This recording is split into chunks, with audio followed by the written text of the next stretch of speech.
In 1901, a group of sponge divers pulled what looked like a worthless lump of corroded bronze from the bottom of the sea. Hidden inside it was a machine that should never have existed. Nobody paid much attention, until a museum curator noticed a single bronze gear buried inside the corrosion. What they had uncovered was one of the most advanced machines of the ancient world, more than 30 hand-cut bronze gears working together to predict eclipses and track the movements of planets.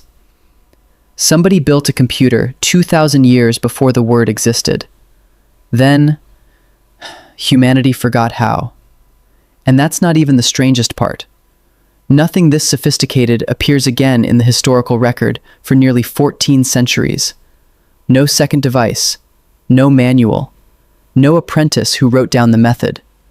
One genius tradition, and then silence, as if the knowledge simply died with the last person who understood it.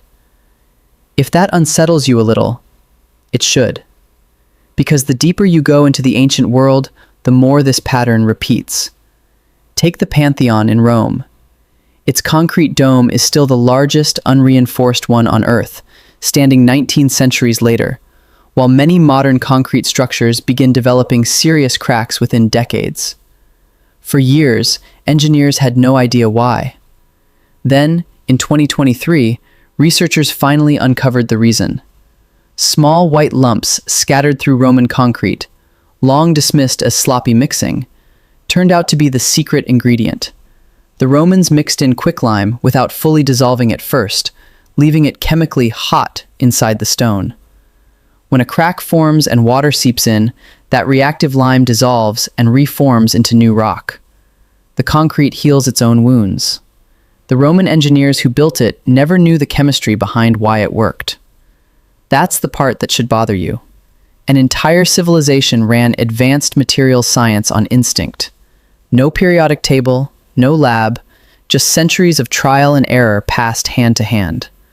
And when that chain of hands broke, so did the knowledge. It took modern science over 1,000 years to even ask the right question. The same thing happened with steel. Starting around the year 1100, blacksmiths across the Middle East were forging blades with a rippling, water-like pattern. Blades so tough, they became legendary for cutting through ordinary weapons without losing their edge. By the 18th century, the original production method had disappeared. The trade routes changed, the specialized materials became harder to obtain, and the smiths who knew the technique never wrote it down. It vanished.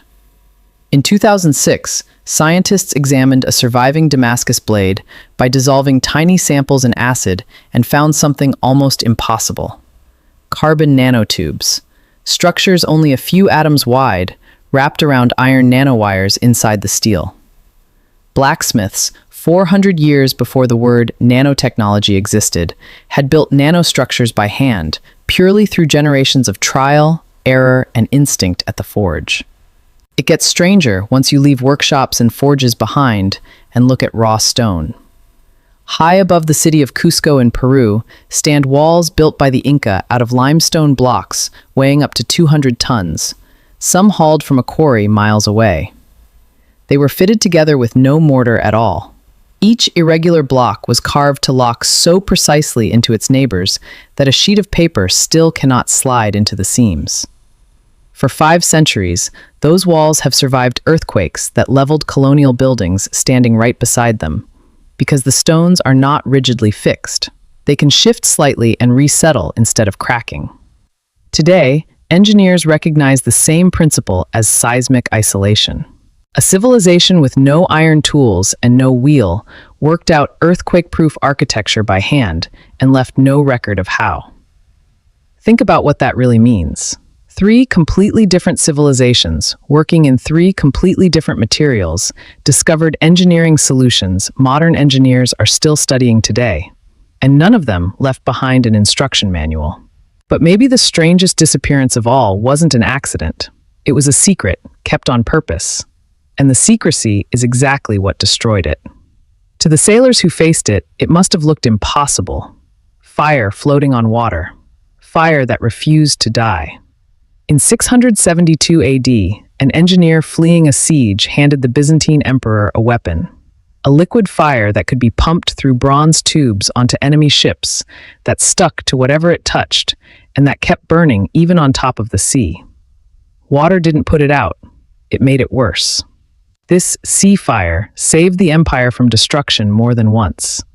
The formula was guarded so tightly that only the imperial family and a single family of chemists knew it, passed down only by word of mouth, never fully written.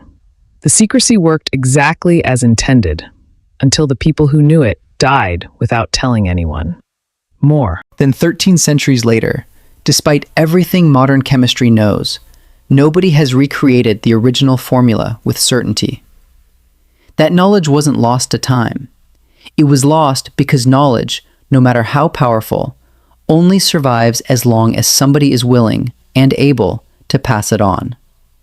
And that's the real story hiding underneath all of this. We like to picture history as a straight climb. Cruder tools, then better tools, then us, standing at the top looking down at everyone who came before. But the Antikythera Mechanism, the self-healing concrete, the nanotube steel, the earthquake-proof walls, the fire nobody could rebuild, none of them fit that story. They prove something far more human. Knowledge was never guaranteed to survive. It lived in hands, in memory, in one master teaching one apprentice. And every single time that chain snapped, brilliance vanished with it, no matter how advanced it was. That's not really a story about the past. It's a warning about anything you know and haven't passed on yet. So the next time you assume the past was primitive, remember, somebody built a mechanical computer capable of predicting eclipses more than 2,000 years ago. And the modern world needed centuries just to realize what it had found. Progress was never a straight line up. It was always this fragile. And it still is. Because history isn't just the story of what humanity invented. It's also the story of everything humanity forgot. And chances are, we've only scratched the surface.